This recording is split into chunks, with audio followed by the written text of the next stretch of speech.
Hello, I'm Andrew Johnson with your hot off the press, major wins, celebrity meltdowns, and quirky news you can't miss. In a notable turn of events, Ken Jennings and Matt Damon have both bagged $1 million in Who Wants to Be a Millionaire this week, all in support of Damon's charity Water.org. Talk about a win-win. Meanwhile, the White House is expressing its displeasure over the backlash surrounding Sydney Sweeney's American Eagle ads. As they slam the situation, we're just here watching the drama unfold on repeat.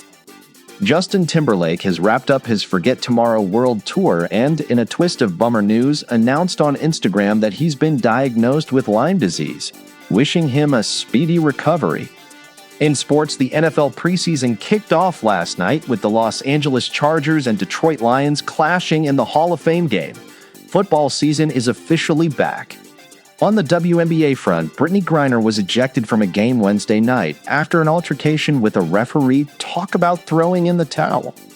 In Branson, Missouri, police have arrested the notorious Highway 65 flasher, a 102-year-old woman accused of repeatedly exposing herself to passing drivers. Age is just a number, apparently. And over in baseball, Austin Wells of the New York Yankees experienced a little brain freeze on the bases when he mistakenly thought there were 3 outs and started walking off the field. Spoiler, there were only 2, and he ended up in a rundown.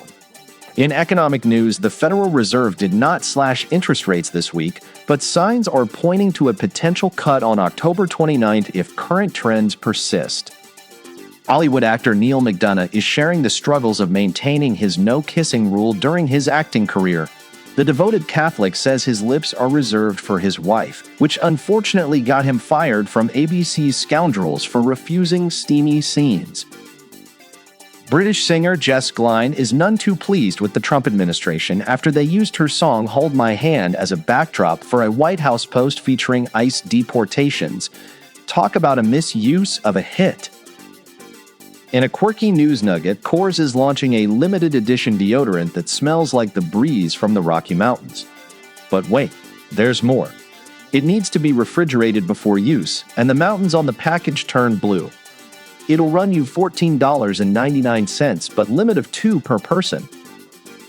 In other celebrity news, Tim McGraw has opted for the shaved head look, proving that sometimes less is more. A new book claims that Britain's Princess Margaret, Queen Elizabeth's sister, had fetal alcohol syndrome due to the Queen Mum's drinking. Family secrets revealed. In a tragic note, we sadly learned that Hulk Hogan, aka Terrence Gene Bollea, passed away last week from acute myocardial infarction, commonly known as a heart attack. Wrestling fans everywhere mourn the loss. As for the future of television, a reboot of Murder, She Wrote starring Jamie Lee Curtis is reportedly in the works. Could it be?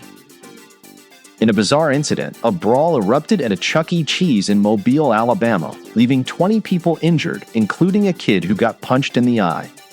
Looks like pizza and fun can sometimes take a wrong turn.